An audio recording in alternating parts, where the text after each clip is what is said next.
여러분 안녕하십니까? 저는 지난 시간에 이어서 대한민국 최고의 강연 최강 1교시에서 강연을 맡은 동문학자 김누리입니다. 이 포스트 코로나 시대라고 하는 코로나 이후의 시대에 한국 교육에 있어서 바뀌어야 될 것이 무엇인지 하는 이야기를 말씀드렸죠. 그래서 이제는 경쟁 교육에서 연대 교육으로 바뀌어야 된다고 하는 것, 이제는 생태 교육이 대단히 중요하다고 하는 것, 그리고 민주주의 교육이 아주 중요하다 하는 이러한 이야기를 개략적으로 말씀드렸고요. 오늘은 이 민주주의의 이야기를 좀 하려고 합니다. 민주주의라는 것이 사실은 한 사회에서 가장 중요한 사회의 질적 구도를 만드는 게 민주주의인데, 여기에 대해서 사실은 우리 사회에서는 깊이 있는 성찰과 논의가 되지 않고 있고요. 또 이 민주주의를 교실에서부터 시작을 해서 민주시민 교육을 제대로 수행하는 것이 한 사회의 성숙을 위해서 결정적으로 중요한 사안이라고 하는 것, 이것을 오늘 집중적으로 좀 말씀을 드리고자 합니다. 오늘의 강연 주제는 민주주의를 다시 생각한다입니다. 여러분 어떻게 생각하십니까? 지금 한국의 민주주의가 어떻다고 생각을 하시는지요? 지금 우리는 사실은 우리가 가지고 있는 것이 얼마나 위대한지 이런 걸 우리 자신이 잘 모르고 있습니다. 한국 민주주의는 정말로 우리가 가지고 있는, 이 한국 사회가 가지고 있는 가장 위대한 보물이라고 저는 생각합니다. 그런데 정작 우리 자신이 우리가 얼마나 대단한 보물을 가지고 있는지 그걸 잘 모르는 것 같아요. 여러분, 우리가 지난 4.19 혁명을 한번 생각해 봅시다. 1960년에 4.19 혁명이 있었죠. 거기에 대해서 지금 오히려 한국 사람들이 그 의미가 얼마나 대단한 것인지를 제대로 인지하지 못하고 있습니다. 많은 세계인들이 이 4.19 혁명이라고 하는 것은 20세기에 제3세계에서 일어난 가장 위대한 민주혁명 중에 하나다, 이렇게 평가를 하고 있어요. 그리고 아시아 민주주의의 아주 대표적인 전환점을 이룬 혁명이라고 이야기를 합니다. 그런데 정작 우리 자신은 이게 이렇게 대단한 역사적 평가를 받고 있는 것인지에 대해서 그다지 깊게 인식을 못하고 있습니다. 그 이후에 있었던 군사 독재 하에서의 그러한 민주혁명들, 이것을 저는 연속혁명이라고 부릅니다. 부마 항쟁, 광주 민주화운동, 그 다음에 87년에 60항쟁, 그리고 2016년에 있었던 촛불혁명에 이르기까지 이 연속적인 4번의 민주화운동은 군부 독재와 연속적으로 싸워온 일종의 연속혁명의 성격을 지닌 것입니다. 다시 말하면 민간 독재로부터 한국 사회를 민주주의로 전환시킨 그런 4.19 혁명이 있었고, 군사 독재 30년 동안 연속혁명을 통해서 한국 사회는 또 군사 독재로부터 넘어서는 이러한 위대한 민주주의 역사를 가지고 있었던 것이죠. 거기에 대해서 우리 스스로가 얼마나 훌륭한 민주주의 역사를 가지고 있는지에 대한 자부심을 가질 필요가 있다고 생각을 하고요. 또 그럼에도 불구하고 동시에 우리의 민주주의가 여전히 상당히 취약한 면을 가지고 있다라고 하는 것, 이 부분은 무엇을 의미하는지, 이러한 이야기들을 오늘 하면서 이러한 문제를 극복해내기 위해서는 결국은 교실에서부터 우리 아이들 하나하나를 아주 성숙한 민주주의자로 잘 길러내서 그 아이들이 강한 자, 존엄한 정체성, 이런 것들을 가진 아이들로서 성숙한 민주주의자, 민주시민이 되도록 길러내는 것이 우리 교육의 가장 중요한 과제 중에 하나다, 이 이야기를 해보고자 합니다. 저 화면에 보이는 게 뭐죠? 여러분들 기억이 나시죠? 이게 바로 2016년 12월 3일 날의 장면입니다. 저는 12월 3일 날을 제가 이렇게 기억하고 있는 이유는 이날 자체가 저는 대단히 역사적인 날이라고 생각하기 때문입니다. 이 자리에 모인 시위 군중이 대체로 250만에서 더 많이 잡는 경우는 300만까지 잡았습니다. 제가 실제로 이날 이 자리에 있었는데요. 이날 제가 가서 본 바로는 야, 정말 한 300만이 모인 게 아닌가 이런 느낌을 가졌습니다. 저쪽에 정동에서부터 저기 보신각 종이 있는 데까지 거의 꽉 찼으니까요. 여러분, 제가 민주주의의 역사에 관한 이런저런 책들을 많이 봤지만 사실 단일 집회에서 300만이라고 하는 어마어마한 군중이 모인 집회는 제가 처음 봤습니다. 아마도 이 집회가 인류 역사상 가장 대규모의 군중이 단일 집회에서 모인 그러한 집회가 아닌가 싶습니다. 그렇다면 정말 역사적인 날이겠죠.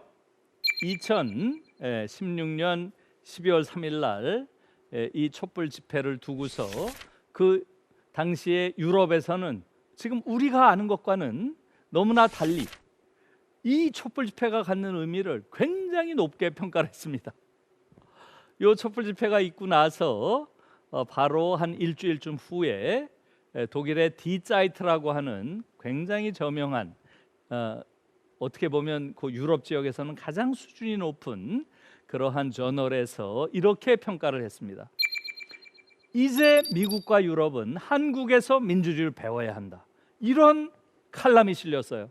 제가 그 칼럼을 읽으면서 정말로 자랑스럽게 생각을 했습니다. 아, 어떻게 이런 날이 다 올 수가 있는가? 저는 그런 느낌을 많이 받았습니다. 그 얘기는 뭐예요? 사실 저희 세대는 이러한 형태의 민주주의가 이루어지리라는 걸 생각도 못했습니다. 여러분, 우리는 대학교 다닐 때, 저는 개인적으로 대학교 내내 군사 독재자들의 그러한 치하에서 대학을 다녔습니다. 박정희, 전두환, 노태우라고 하는 이런 군인들이 지배하는 시대에 대학을 다녔기 때문에 저희들은 한국 민주주의를 바라보는 관점이 젊은 세대와는 조금 다릅니다. 어떤 감동 같은 게 있어요. 우리는 친구들과 당시에 모여서 뭐 술자리 같은 데서 만나서 이야기를 하면 이런 이야기를 많이 했습니다. 아, 우리가 죽기 전에 내 손으로 대통령을 뽑는 그러한 날이 올까? 이런 말들을 많이 했어요. 그러면 답은 뭐예요? 안 올 거야. 그런 날이 올 리가 없어. 이렇게까지 답할 정도로 우리는 암울한 시대를 보냈어요. 그러한 우리의 청년 시대를 돌아보면 여러분 어때요? 이제 미국과 유럽은 한국에서 민주주의를 배워야 한다.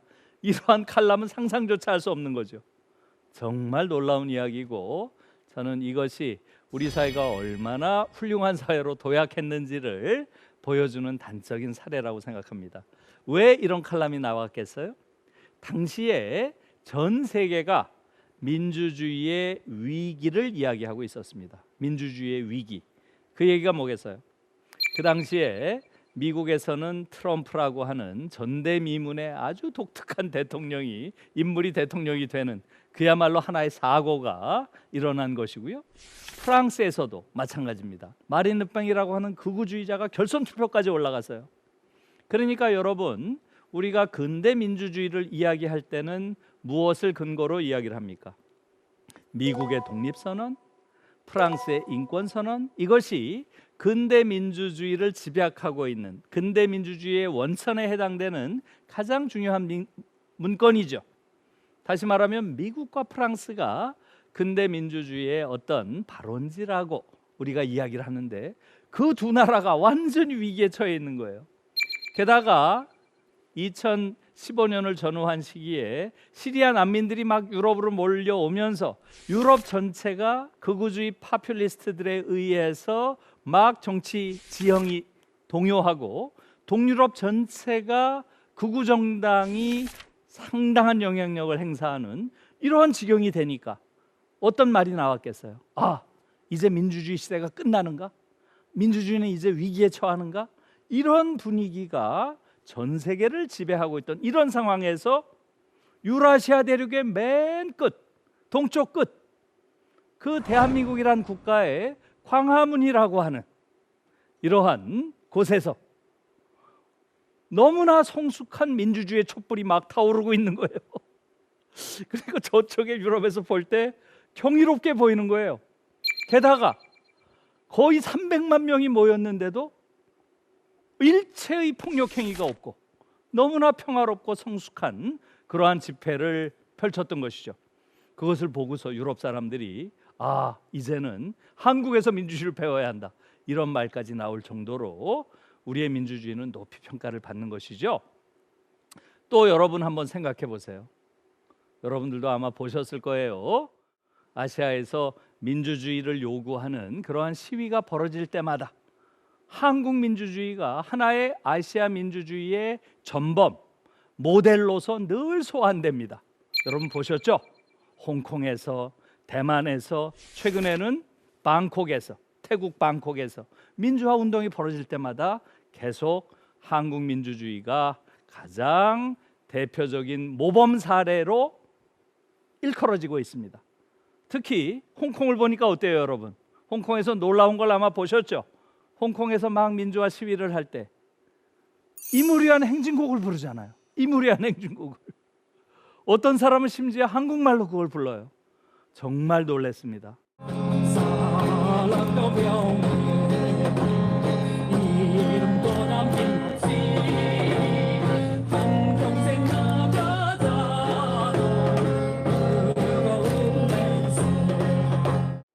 그 정도로 지금 한국 민주주의는 아시아의 민주주의를 선도하는 그러한 민주주의가 된 것이고, 이건 정말 자랑스러운 것이죠. 요 무렵에 이제 그 독일에서도 한국 민주주의를 굉장히 중요한 그러한 사례로 보도를 많이 했습니다. 그래서 이때 저는 독일의 일방송 ARD라고 하는데요, ARD라고 쓰는 이러한 국영 일방송 TV에서 몇 번 인터뷰 요청을 해서 제가 인터뷰를 한 적이 있습니다. 그때 제가 이렇게 얘기를 했어요. 지금 이 촛불 집회가 의미하는 것은 한국 민주주의가 얼마나 위대한지 그것을 보여주는 것이다. 그러면서 너무 신나가지고 막 이렇게 얘기를 했어요. 우리는 우연히 이런 일이 생긴 게 아니다. 우리는 민주주의의 오랜 빛나는 전통을 가지고 있다.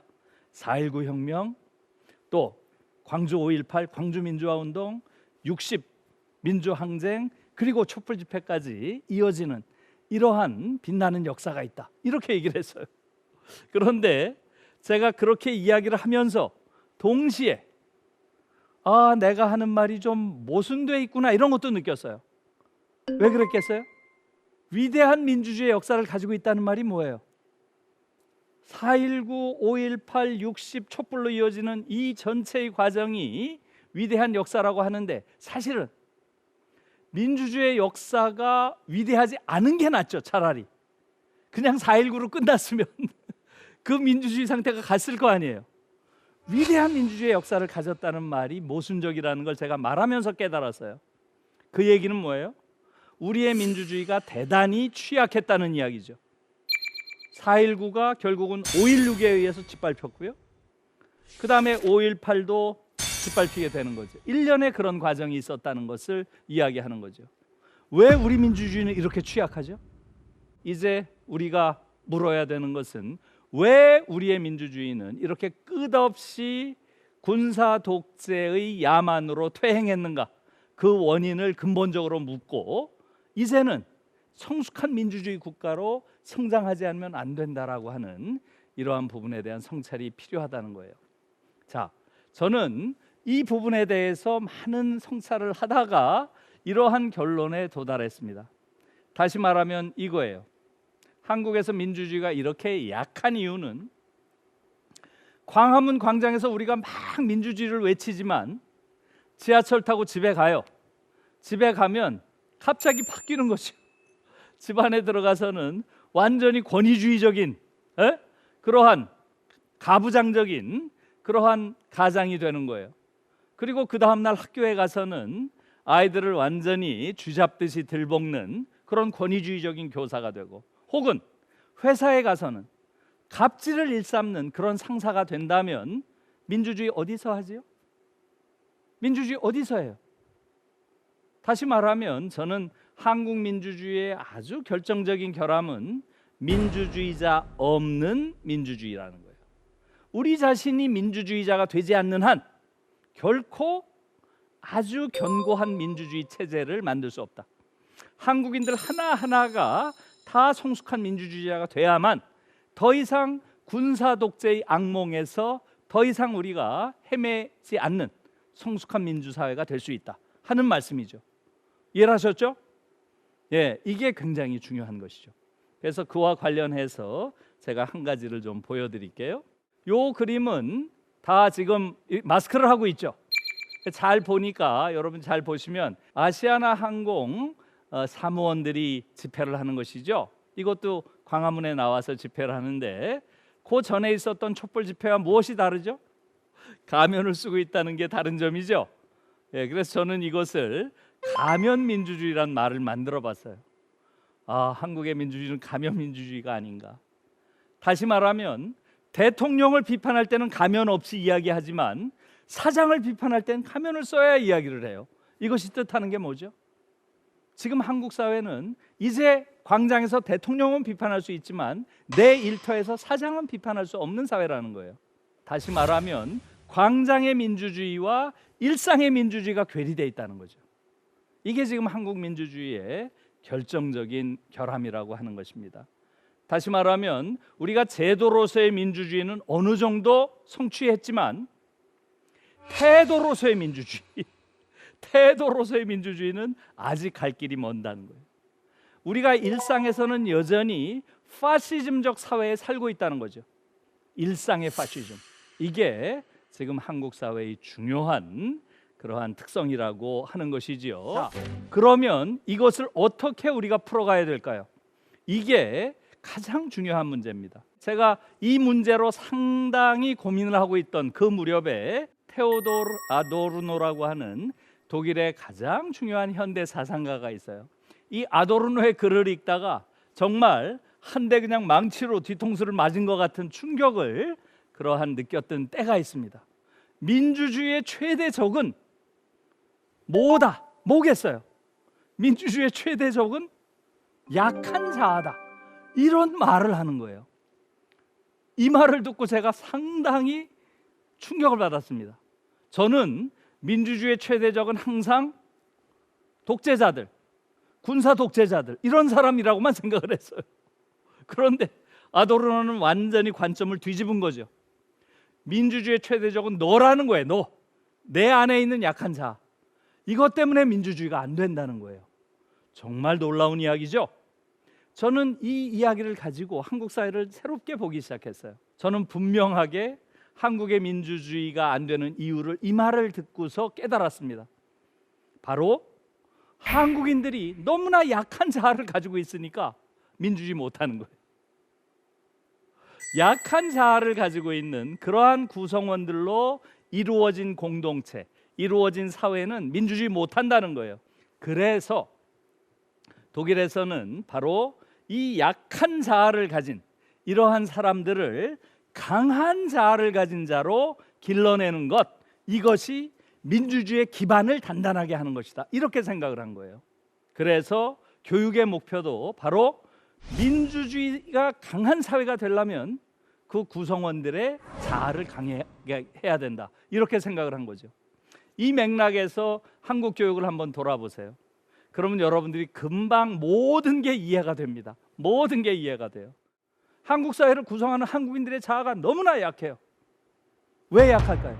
학교에서 들어가서 아이들이 본래 가지고 있던 자아를 더 강하게 만들기는커녕 한국 교육 12년을 받고 나면 그나마 알량하게 있던 자아조차 짓뭉개지고 짓밟히고 조롱당하고 찌그러지고 12년 교육을 받고 나오면 정말로 너무나 약한 자아를 가진 인간이 돼서 나오는 거예요.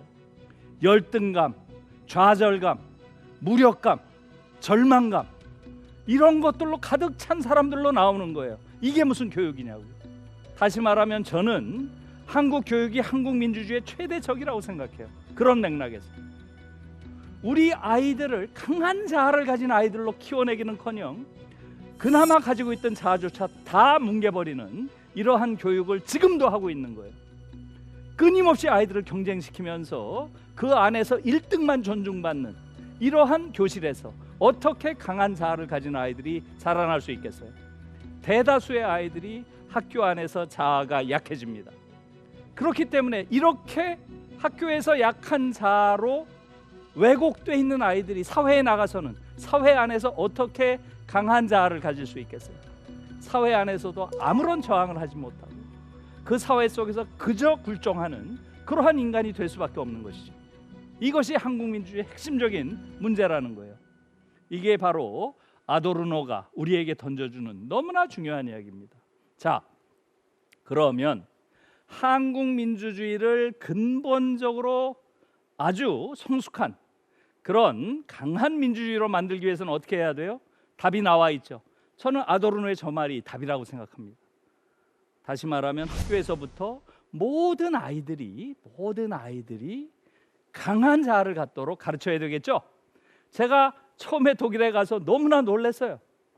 독일 사람들 중에 열등감을 가진 사람을 본 적이 없어요. 너무 이상하게 생각했어요.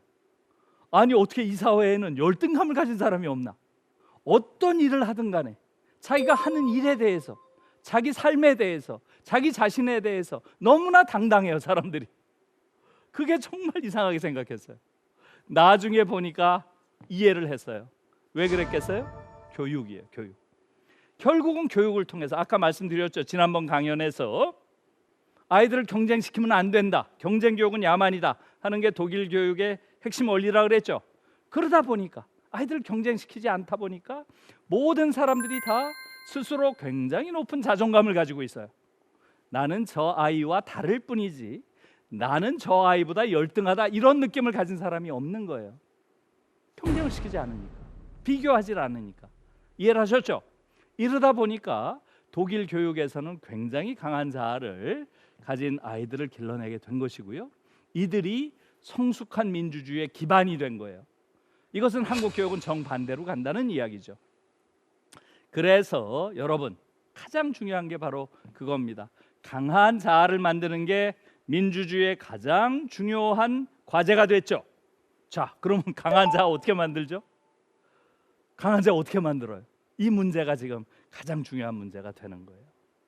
자아라고 하는 것은 결국 프로이트의 이론이 가장 전형적으로 자아의 개념을 보여주는 것이죠. 예, 자아라고 하는 것은, 에고라고 하는 것은 슈퍼 에고와 리비도 사이에서 막 동요하는 존재다. 지금 프로이트는 그렇게 얘기를 하고 있죠. 즉, 이 자아가 민주주의의 핵심적인 문제가 됨으로써 민주주의의 문제는 교육의 문제가 되는 것이고 또 심리학의 문제가 되는 거예요. 그래서 여기서 독일에서는 바로 성교육이 가장 중요한 정치교육이다 라고 하는 태제가 나오는 겁니다. 왜 성교육이 가장 중요한 정치교육이겠어요? 결국은 강한 자아를 만들어내는 것이 가장 중요한 정치교육이기 때문에 그런 거죠. 자, 보세요. 그래서 이게 굉장히 중요한 얘기입니다. 성교육을 왜 중시하느냐 하면 이런 겁니다. 에고라고 하는, 즉 자아라고 하는 것은, 슈퍼에고가 뭐예요? 프로이트는 슈퍼에고를 뭐라고 얘기했나요? 예, 초자아라고 하는 이러한 개념은 바로 사회적인 규범이나 윤리, 이런 것들이 슈퍼에고라고 불렸어요, 프로이트 이론 안에서는. 그리고 리비도라고 하는 것은 인간이 가지고 있는 생물학적인 충동, 본능, 이런 것들이 리비도죠. 그런데 이 자아라고 하는 것은 어떻게 돼요? 이 리비도가 인식이 될 때, 즉 어떤 성적인 본능, 어떤 동물적인 본능, 이런 것들을 최초로 인식하는 시기가 언제겠어요? 사춘기 때가 되겠죠? 이제 한 인간이 사춘기를 겪는 이러한 시기에 최초로 리비도를 인식을 합니다. 그런데 이러한 리비도를 슈퍼에고, 사회적인 도덕, 윤리, 관습이라고 하는 것이 이것을 막 공격을 해요. 이것을 은폐하거나 인간이 자연스럽게 가지고 있는 욕망들을 은폐하거나 혹은 악마화해요. 악마화, 나쁜 것이라고. 이렇게 하면 자아가 어떻게 되겠어요? 자아가 뭘 갖게 되겠어요? 내 안에 있는 것을 끊임없이 악이라고 공격을 해대면 자아가 어떻게 되겠어요? 아, 내가 나쁜 놈인가 보다, 내 안에 어떻게 이렇게 나쁜 게 있구나, 이렇게 느끼겠죠. 즉 죄의식을 갖게 된다. 죄의식. 다시 말하면 슈퍼에고가 계속 리비도를 공격하면 할수록 에고는 죄의식을 갖게 되고, 깊은 죄의식을 내면화할수록 에고는 약화된다는 거죠. 즉 약한 자아를 갖게 된다는 거예요. 이해를 하셨어요? 자, 그런데 문제는 이제부터예요. 이렇게 해서 약한 자아를 가지게 된 사람은 권력 앞에서 굴종적인 인간이 된다는 거예요.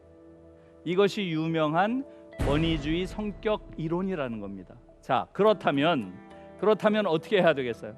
이러한 약한 자아를 갖지 않게 하려면 바로 내 안에 있는 리비도를 악이라고 공격해서는 안 된다는 거죠.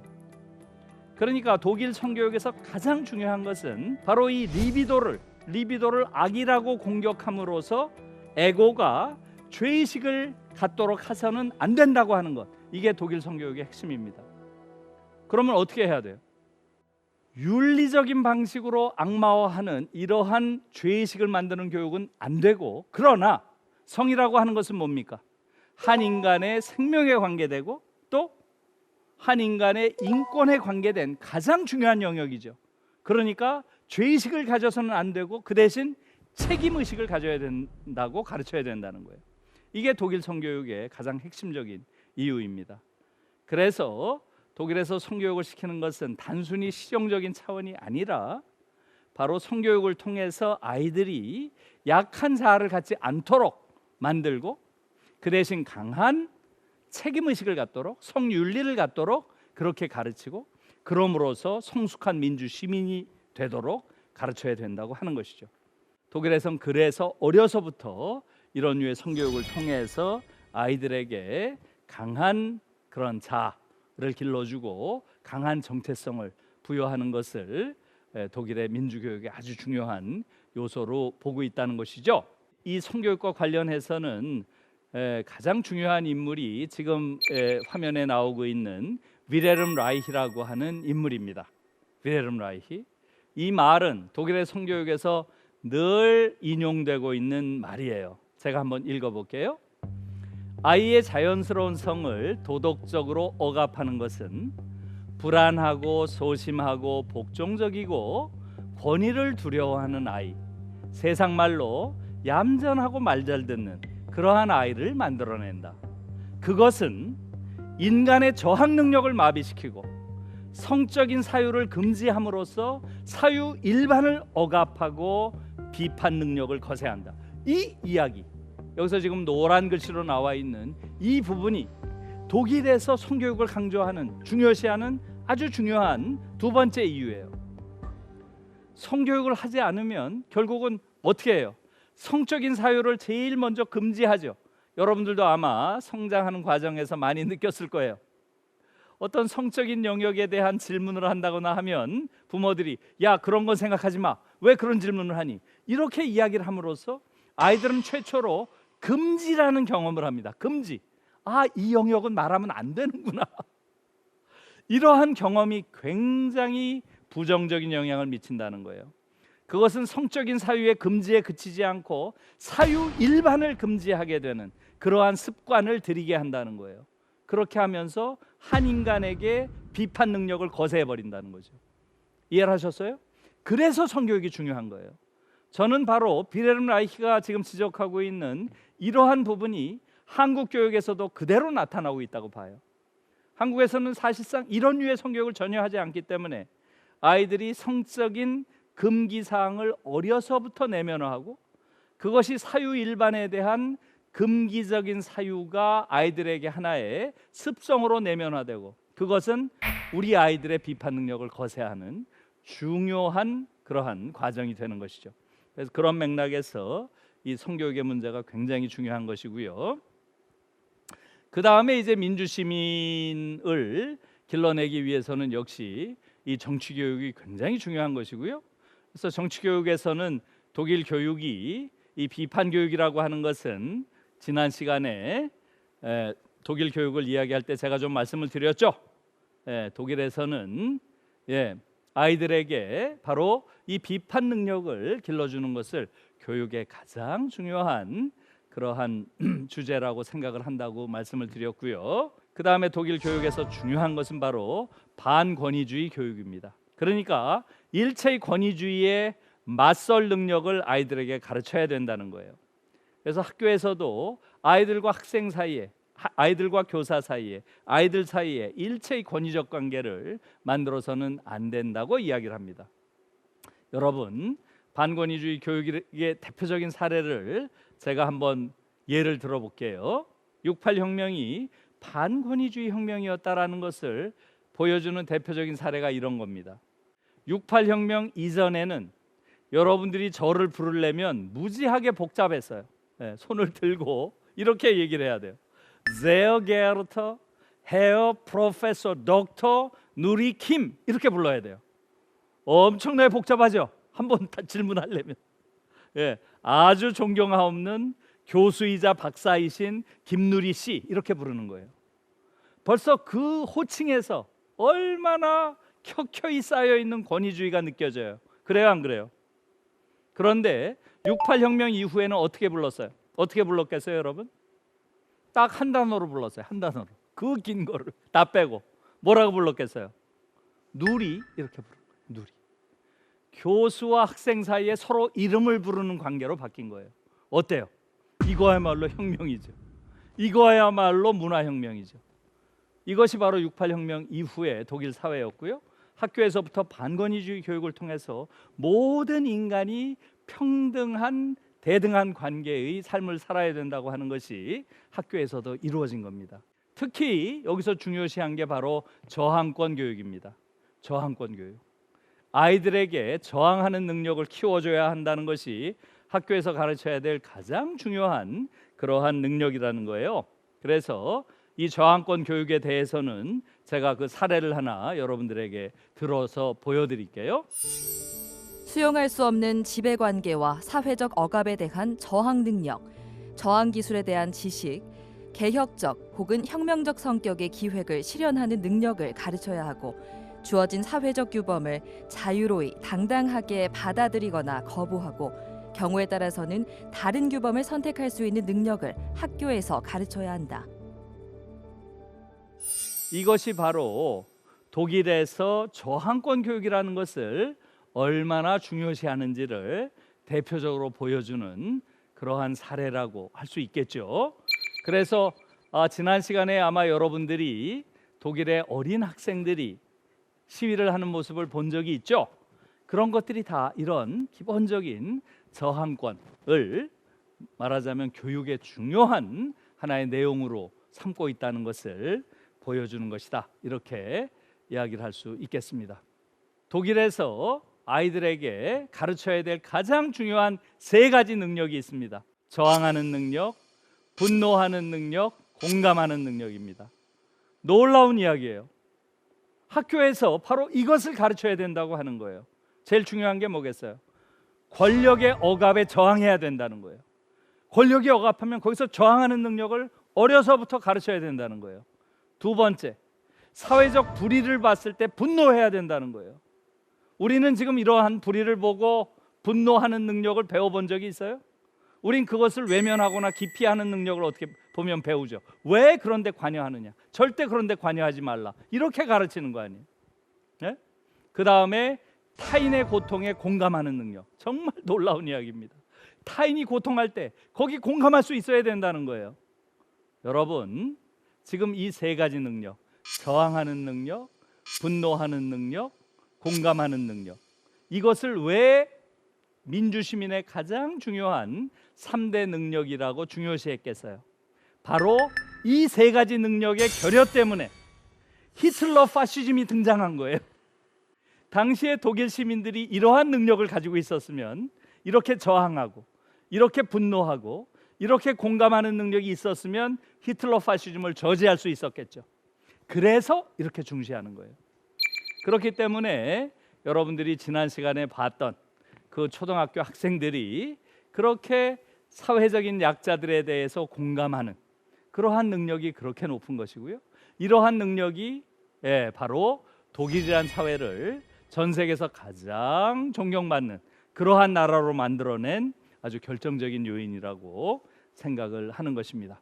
그 다음에 이제 이 생태교육, 이 생태교육이 굉장히 중요한 독일의 3대 교육의 하나죠. 아까 말씀드린 첫 번째 성교육, 두 번째 정치교육, 세 번째가 생태교육입니다. 이 생태교육은 정말로 이 코로나 이후에 우리에게는 더더욱 중요한 그러한 교육으로 인식이 되고 있는 것이죠. 학교에서 아이들에게 미래 생명에 대한 책임이라고 하는 것, 이것을 굉장히 강조하면서 가르칩니다. 그렇기 때문에 지난 시간에 제가 말씀을 드렸죠. 독일의 많은 아이들이 소비할 때 뭐 한다 그랬어요? 소비할 때 죄책감을 느낀다고 했죠. 죄책감을 느낀다는 아이들이 80%가 넘는다고 말씀을 드렸어요. 그것뿐만 아니라 독일 대학생들의 3분의 1 이상이 실제로 소비 포기 운동을 하고 있습니다. 콘숨 페어치히트란 말이 하나의 새로운 언어로 생겨날 정도로 소비 포기 운동이 활발합니다. 페어치히트란 말이 포기란 뜻이에요. 콘숨은 소비죠. 콘숨 페어치히트라는 신조어가 생길 정도입니다. 그래서 실제로 많은 독일 대학생들이 정말로 소비하는 것을 부끄럽게 생각할 정도의 하나의 문화가 형성되어 있고요. 실제로 내가 우리 아이들을 데리고 독일 대학을 이제 가면 우리 아이들이 그런 말을 합니다. 독일이 이렇게 세계에서 가장 부유한 나라 중에 하나인데 아이들이 어떻게 저렇게 꼬질꼬질해요? 이런 말을 해요. 옷도 가장 싼 옷들, 가장 소박한 그러한 삶, 그러한 아주 자연스러운 삶을 가지는 거지. 우리 학생들처럼, 우리 학생들은 이 소비 자본주의에 완전히 포획되어 있습니다. 자기가 포획되어 있다는 것도 몰라요. 독일 아이들은 이 소비 자본주의가 결국은 인류의 종말을 앞당기는 위험한 것이라는 이러한 문명사적 인식을 가지고 있어요. 그렇기 때문에 굉장히 의도적으로 아주 소박하고 절제하는 삶을 삽니다.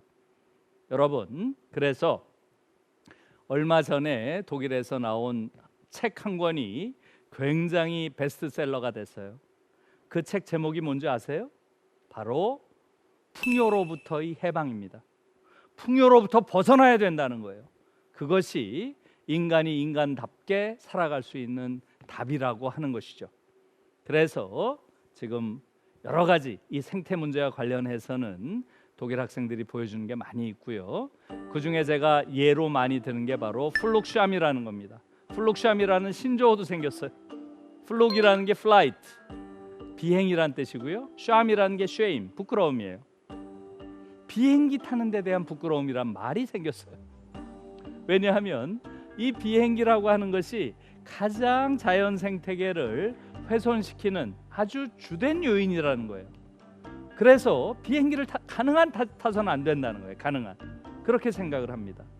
그래서 지난번에 그 다니엘이라는 친구가 이와 관련된 이야기를 하는데 그렇게 얘기를 하더라고요.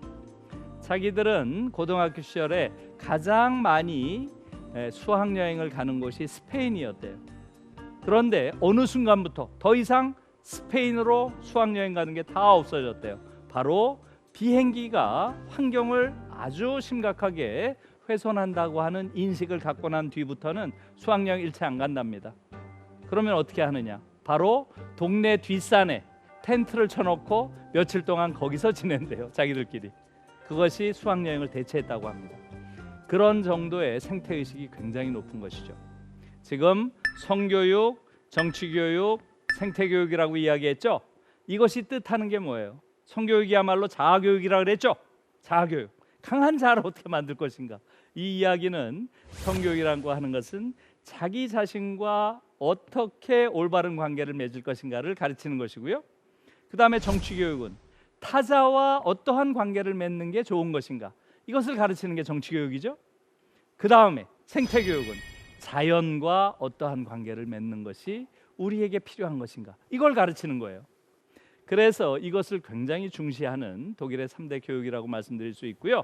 이 3대 교육을 사실상 한국에서는 안 가르치잖아요. 우리 교육이 없어요. 학습만 있지. 지식을 달달 외우는 걸 교육이라고 해요. 정작 가장 중요한 자아와 타인과 자연과 맺어야 될 올바른 관계에 대한 교육, 이런 걸 안 가르치고 있는 거예요. 이것이 지금 한국 교육의 중요한 문제라고 이야기할 수 있겠지요. 오늘의 독일이라고 하는 것은 바로 1968 1968년에 68혁명 직후에 있었던 70년대 독일의 교육혁명의 결과라는 것이죠. 그래서 이제는 한국에서도 이러한 민주주의 교육을 통해서 결국 새로운 성숙한 민주사회로 한국 사회가 이제는 나아가야 된다 하는 말씀을 드리는 겁니다. 그런데 우리 교육의 현실은 어떻습니까? 여러분 한번 생각해 보세요. 학교가 민주주의의 산실, 민주주의자들을 길러내는 그러한 산실입니까? 아니면 오히려 비민주적 관행을 익히는 오히려 민주주의의 걸림돌입니까? 여러분 어떻게 생각해요? 거기에 대해서 우리가 냉정하게 질문을 던질 때가 됐습니다. 여러분, 지금 한국에서는 이 교실이 민주주의의 산실이 되지 못하고 있습니다. 대체로 너무나 많은 사람들이 지금 한국 교실에 비민주적 혹은 반민주적 현실에 대해서 깊은 인식을 가지고 있지 못합니다. 한국 교육은 지금 현재 이렇게 되어 있습니다. 일반적인 인식이 학생들은 정치적인 미숙아라고 생각을 해요. 또 교사들은 정치적인 금치산자예요. 교사들이 아무런 정치적인 활동을 못하게 해놨습니다. 교사들은 정당에도 가입 못하고요, 정치 활동을 금지시켜놨어요. 전 세계에 그런 나라가 어디에 있습니까? 여러분 상상해 보세요. 정치적인 금치산자가 어떻게 민주주의자를 길러요? 자기 자신이 정치적인, 말하자면 금치산자인데 이러한 정치적인 장애를 가진 사람이 어떻게 민주주의자를 길러요? 이건 정말 어처구니 없는 상황이 지금 한국의 상황입니다. 여러분, 많은 분들이 이걸 잘 모르세요. 지금 독일의 경우는 베를린에 있는 독일의 의회에 현재 약 700명의 국회의원들이 앉아 있습니다. 이 700명의 국회의원 중에 교사가 몇 명인 줄 아세요? 81명이 앉아 있습니다. 81명. 독일 의회의 13%가 교사예요. 13%가. 너무 놀라운 일이죠. 교사가 교수보다 훨씬 많습니다. 왜 그렇겠어요? 사회에서도 교사가 교수보다 훨씬 많으니까. 그게 바로 비례민주주의라는 거예요. 대의민주주의의 가장 중요한 요소는 비례성입니다. 그러니까 사회의 직업군에 해당되는 비례성이 그대로 반영되는 그러한 의회가 어떤 의회예요? 좋은 의회죠. 그래서 독일의 의회의 경우에는 13%가 교사들이 앉아 있습니다. 핀란드의 의회는 이거보다 더해요. 핀란드는 교사가 무려 20%나 앉아 있습니다. 의회. 우리 여의도에 지금 몇 명 앉아 있어요? 300명 앉아 있죠? 아시죠? 여의도에 우리 국회의원 300명 앉아 있어요. 그 중에 교사가 몇 명 앉아 있어요? 제로입니다. 제로. 한 명도 없어요. 교사가 거기 앉아 있을 수가 없어요. 왜? 정치활동 못하니까. 교사라고 하는 집단은 어느 사회에서나 중요한 선진국일수록 더 그 사회에서 가장 중요한 역할을 떠맡는 사람들입니다. 왜 그렇겠어요? 한 사회 안에 존재하는 가장 대규모의 지식인 집단이 교사고요. 그렇죠? 그 다음에 미래를 예측할 수 있는 예지력을 가진 집단이 교사 집단이에요. 그리고 높은 윤리성을 요구받고 있는 집단이죠. 이게 교사입니다. 그렇기 때문에 어느 나라에서나 교사에게는 높은 수준의 사회적 책임감, 정치적 책임감을 요구하는 거예요. 그런데 한국 사회는 지금 어떻습니까? 교사를 일체의 정치 활동을 못하게 함으로써 교사가 아무런 사회적 영향력도 정치적 영향력도 못 갖고 있습니다. 이게 지금 한국 사회의 어처구니 없는 현실이에요. 교사들의 그러한 정치 행위가 얼마나 중요한지 이것을 보여주는 가장 대표적인 사례를 하나만 들어보겠습니다. 그것이 바로 녹색당이에요. 녹색당. 오늘날 우리가 보는 특히 코로나 이후 포스트 코로나 시대의 가장 중요한 정치 세력이 어디입니까? 바로 녹색당이에요. 지금 유럽에서는 녹색당 돌풍이 불고 있습니다. 지난번 프랑스 주위의 선거에서도 녹색당이 엄청난 돌풍을 일으켰고 재작년에 유럽 의회 선거에서는 녹색당이 무려 전체 의석에서 2위를 했어요. 정말 놀라운 이야기예요. 그런데 지금 한국에서는 어떻습니까? 한국에서 아마 지난번 대선 총선에서 0.1%도 못 얻은 걸로 알고 있습니다. 이러한 것은 바로 한국 사회가 이런 문명사적인 지적인 인식을 하는 데 있어서 상당한 장애를 가지고 있음을 이야기해 주는 겁니다. 거기엔 교사들이 일체의 사회적 정치적 활동을 하지 못하는 것과 밀접한 관계가 있어요. 그것은 바로 이 녹색당이라고 하는 새로운 문명사적 정당을 만든 것이 교사들이라는 사실에 있는 겁니다. 이것을 1970년에 독일의 교사들이 중심이 돼서 녹색당을 만든 겁니다. 그렇게 해서 70년에 녹색당을 만들고 80년대 초에 의회에 진입하고 독일에선 90년대에 녹색당이 집권을 했습니다. 집권을 놀라운 이야기죠. 그렇게 해서 8년 동안 집권을 해요. 이 과정에서 독일을 완전히 녹색 생태 국가로 만들어낸 겁니다. 이것은 바로 교사들이 이렇게 생각을 한 거예요. 우리 아이들, 내가 가르치는 요 예쁜 아이들, 이 아이들이 살아갈 지구, 이건 내가 지키겠다 이거예요. 내가 나서서 이 아이들이 앞으로 살아가야 될 이 지구를 지켜야 되겠다고 나선 것이 바로 교사들이 녹색당을 만들어낸 주축이 됐던 이유입니다. 그런데 지금 한국은 교사들을 정치활동 자체를 못하게 하고 있어요. 그러니 한국의 교실은 한편에서는 학생들은 정치적인 미숙하고 교사들은 정치적인 금치산자로 이런 식으로 낙인을 찍어놓고 어떻게 민주주의 교육을 하죠? 이것이 한국 사회의 아주 치명적인 문제이고요. 그래서 결국은 한국 사회가 앞으로 성숙한 민주사회로 나아가기 위해서는 학교가 민주주의 교육의 산실이 돼야 됩니다. 학교에서 성숙한 민주주의자를 길러내는 그러한 공간으로 우리가 학교를 바꿔가야 됩니다. 그래서 교실에서의 민주주의, 학교 민주주의가 가장 중요한 민주주의의 묘판이 되는 겁니다. 저는 이것을 민주주의의 묘판이라는 표현을 써요. 교실에서 민주주의자의 묘목을 잘 길러서 교실은 그런 묘판이 되는 거죠. 이 아이들이 이제 사회에 나가서 우리나라 전체에서 수많은 나무들로 자라서 한국 사회 전체가 민주주의의 숲이 된다면 우리는 정말로 훌륭한 그러한 민주국가로 거듭날 수 있다. 이렇게 말씀드릴 수 있겠습니다. 저는 그런 날이 이제 곧 오리라고 생각합니다.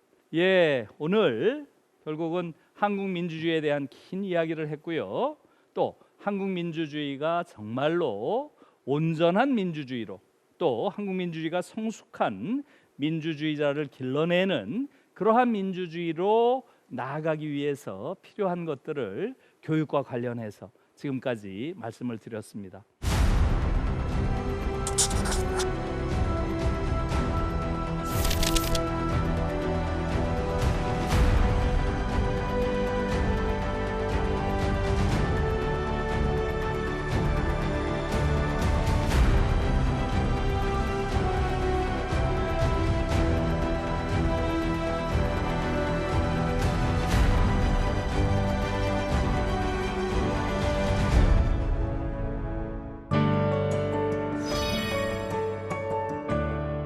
한국은 민주주의자 없는 민주주의 사회다. 한국 민주주의가 이제 정말 발전하기 위해서는 민주시민 교육이 참으로 중요하다 하는 것이 오늘 제 강연의 핵심적인 내용입니다. 지금까지 대한민국 최고의 강연 최강 1교시 김누리였습니다. 고맙습니다.